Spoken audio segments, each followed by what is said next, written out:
Well, hi everyone. Each week we're looking at a passage from the Old Testament that points us to Jesus. And this week's devotional looks at Samson. I'm going to read for you Judges chapter 15, verses 9 to 20. The Philistines went up and camped in Judah, spreading out near Lehi. The people of Judah asked, "Why have you come to fight us?" "We have come to take Samson prisoner," they answered, "to do to him as he did to us." Then 3,000 men from Judah went down to the cave in the rock of Edom and said to Samson, "Don't you realize that the Philistines are rulers over us? What have you done to us?" He answered, "I merely did to them what they did to me." They said to him, "We've come to tie you up and hand you over to the Philistines."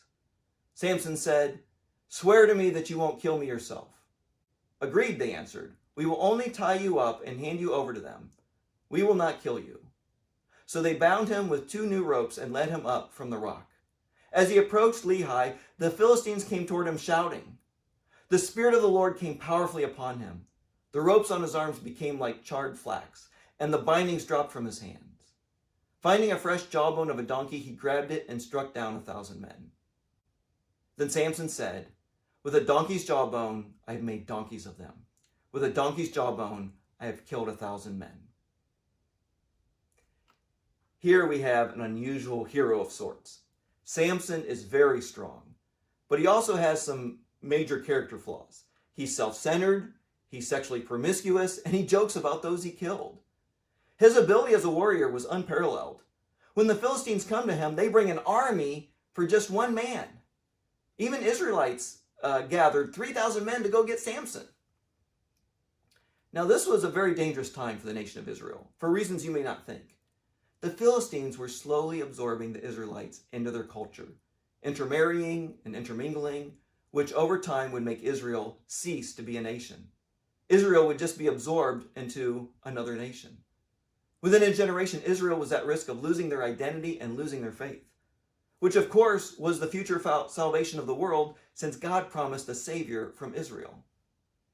Now, Samson doesn't see his role and responsibility to rescue Israel from this. He's rather self-serving. Many of Samson's actions are retaliation to what the Philistines had been doing to him. But despite Samson's failings, God used Samson to save Israel. Now, Samson was foolish in many ways, but not military tactics. Samson asked his fellow Israelites, "Will you kill me?" They say no, and he's like, "Good, then take me to the Philistines." Because Samson knows that this will get him close to the Philistines, since they will think he's harmless, since his own people tied him up.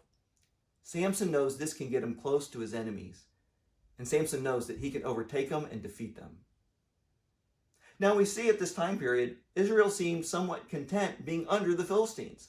They were upset that Samson's actions were disturbing this, rather than asking Samson to defeat them and save them from their enemies. Israel was trying to avoid their very salvation, and yet they bring it about by taking Samson to the Philistines and handing him over. So, how does this point us to Jesus? There was someone who came to save Israel, but Israel's leaders wanted nothing to do with him, so they rejected him as their Savior, and they handed him over to be killed.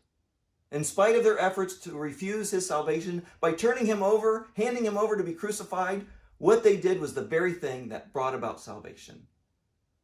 The people rejected Samson as their Savior. God saves through the rejection of the deliverer. God is able to save through one champion, one Savior. God is able to save with just one. Samson's victory is credited to the people of Israel. Samson stands by himself as champion, yet Israel shares in the victory because of him. Jesus alone won the victory over sin and death, and yet we get to share in the victory over sin and death through Christ. The victory of the Savior becomes the victory of the people. And this points us to the great deliverer, Jesus.